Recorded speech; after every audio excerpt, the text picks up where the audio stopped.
দর্শকরা খুললাম খুলাতে আপনাদের সবাইকে স্বাগত জানাচ্ছি। দর্শকরা, আজকে আমি বলেছিলাম যে গান্ধীমেলার যে দুর্নীতি নিয়ে একটা প্রতিবেদন তৈরি করবো। গতকালই করার কথা ছিল, কিন্তু গতকাল হয়নি, আজকেও করতে পারিনি, আগামীকাল করবো। তো আজকে আমি অন্য একটা বিষয় জন্যই করছি না, যে একটা গুরুত্বপূর্ণ খবর আপনাদের কাছে দিতে চাইছি। আপনারা জানেন যে বিজেপির সর্বভারতীয় সভাপতি নিয়ে একটা চর্চা চলছে, এবং এটা অত্যন্ত গুরুত্বপূর্ণ, কারণ বিজেপির সর্বভারতীয় সভাপতি কে হবেন তার উপর দলের আগামী যে নীতি নির্ধারিত হবে। আপনারা এটাও জানেন, গত 30 মার্চ প্রধানমন্ত্রী নরেন্দ্র মোদী নাগপুরে আরএসএস অফিসে গিয়েছিলেন, এবং সেখানে আরএসএস প্রধানের সঙ্গে তার কথা হয়েছে, এবং এ নিয়ে বিভিন্ন কথাবার্তা চলছে সারা দেশের সংবাদ মহলে। কি কথাবার্তা হয়েছিল, আরএসএস কোন নাম দিয়েছে, ঠিক এরই মধ্যে আজকে ভারতের একটা প্রথম শ্রেণীর জাতীয় দৈনিক নবভারত টাইমস এখানে একটা খবর বেরিয়েছে, যে খবরটা অত্যন্ত তাৎপর্যপূর্ণ। সেখানে বলেছে যে মোদী অমিত শাহের 1 নম্বর শত্রুর নাম বিজেপির সর্বভারতীয় সভাপতির জন্য স্থির হয়েছে, এবং সংবাদটাতে লেখা হয়েছে যে আরএসএস সঞ্জয় যোশীকে পরবর্তী সভাপতি হিসাবে নিয়োগ করতে চাইছে, এবং এই সম্পর্কে একটা নির্দেশ জেপি নাড্ডাকে দেওয়া হয়েছে। জেপি নাড্ডাকে বলা হয়েছে যে আগেই নাকি বলা হয়েছে, এবং এরপরে নাকি সেই পত্রিকাটির মতে যে মোহন ভাগবত এবং নরেন্দ্র মোদী আলোচনার পর এই নামটাই চূড়ান্ত হয়েছে, এবং 14 তারিখের ভেতর, অর্থাৎ 14 এপ্রিলের ভেতরেই এই নামটা ঘোষণা করা হবে, এরকম একটা আভাস এই পত্রিকাটি দিচ্ছে। এই পত্রিকার খবর এই পত্রিকার খবর একটা প্রথম শ্রেণীর দৈনিক। আমার মনে হয় না যে খুব একটা কোনো সূত্র ছাড়া বা কোনো একটা কি বলবো আপনাদেরকে, কোনো একটা প্রমাণ ছাড়া এ ধরনের খবর তারা লিখবে না। আর যারা বিজেপির রাজনীতি নিয়ে, যারা সর্বভারতীয় রাজনীতি নিয়ে যারাই গবেষণা করছেন বা চর্চা করছেন গত কয়েক মাস থেকে, সবার কথাতে কিন্তু কোনো না কোনো সময় সঞ্জয় যোশীর নামটা এসেছে। অত্যন্ত দক্ষ সংগঠক, কিন্তু অমিত শাহের সঙ্গে তার একটা বিরোধ ছিল, প্রধানমন্ত্রী নরেন্দ্র মোদী অমিত শাহের সঙ্গে তার একটা বিরোধ ছিল। এখন এই সংবাদে বলা হচ্ছে এখন পুরনো দুই শত্রু এখন আবার বন্ধু হয়েছেন, এবং এর ফলে বিজেপিতে একটা নতুন দিশা আগামীতে দেখা যাবে, এটা মনে করা হচ্ছে। যদিও এখনো সরকারিভাবে কিছু ঘোষণা করা হয়নি, কিন্তু আপনি নবভারত টাইমসের এই খবরটাকে আপনি এক কথায় উড়িয়ে দিতে পারবেন না। এখন একসময় দুজনেই গুজরাটের রাজনীতিতেই দুজনের মধ্যে সংঘাতের সূচনা হয়েছিল। তারপর অনেকদিন দিল্লিতে ছিলেন সঞ্জয় যোশী, কিন্তু দিল্লিতেও তার সঙ্গে অনেক ধরনের দুর্ব্যবহার করা হয়েছে। যাই হোক, কিন্তু সঙ্গের তিনি একজন আস্থার লোক ছিলেন, এবং অত্যন্ত সঙ্গের প্রচারকদের মধ্যে এবং বিজেপি পুরনোদের মধ্যে তিনি অত্যন্ত জনপ্রিয়, এবং গত কয়েক বছর থেকে তাকে সভাপতি করার জন্য একটা প্রচেষ্টা চলছে, এবং অনেকবার তার নাম এসেছে, কিন্তু সংঘ শেষ পর্যন্ত জেপি নাড্ডাকে সভাপতি করেছিল, কিন্তু এবার তার নাম প্রবলভাবে উঠে আসছে, এবং এই খবরের মধ্যে দেখা যাচ্ছে যে তাকে সভাপতি করার জন্যই চাপ দেওয়া হচ্ছে। অনেকগুলো নাম এসেছিল, কিন্তু এই পত্রিকার খবর মতে যে সঞ্জয় যোশী পরবর্তী সভাপতি হতে পারেন, এবং এটা বিজেপি রাজনীতির জন্য একটা তাৎপর্যপূর্ণ। গত কয়েক বছরে এবং সংঘ এটা কেন করতে চাইছে, এটা নিয়ে অনেক কথা বলছেন।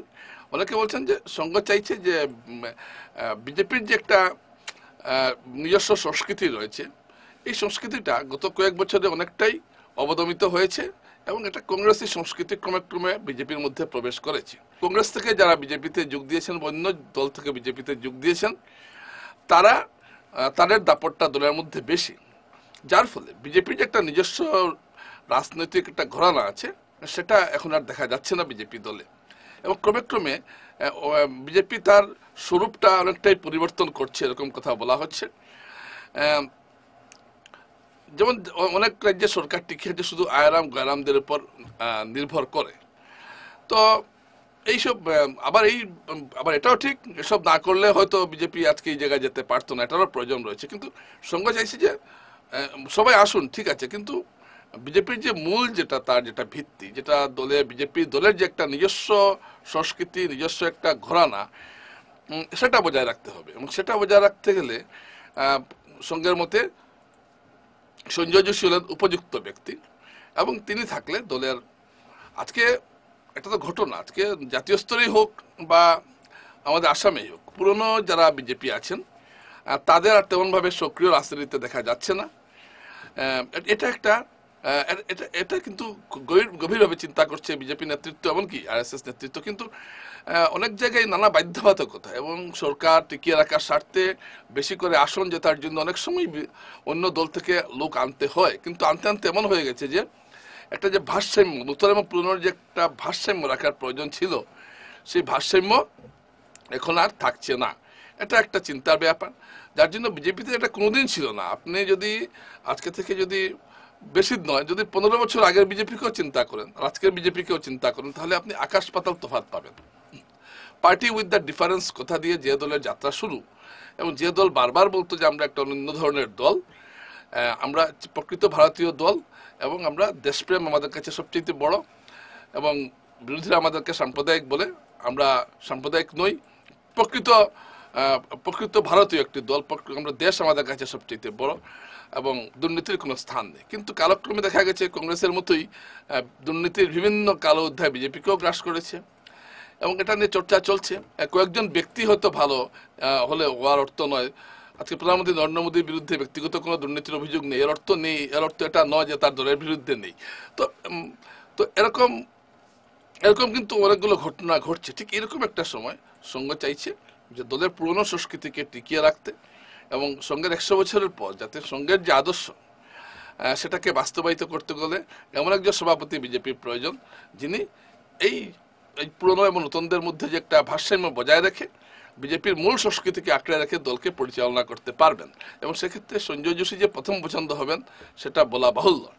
নানা নাম এসেছে, এর মধ্যে যেটা আমিও বলেছিলাম যে যে যোগী আদিত্যনাথের নাম এসেছিল মুখ্যমন্ত্রী উত্তরপ্রদেশের, কিন্তু এই মুহূর্তে বিজেপি হয়তো উত্তরপ্রদেশের মুখ্যমন্ত্রী বদল টদল এগুলো বিষয়ে যেতে চাইবে না, কারণ সামনে নির্বাচন আছে।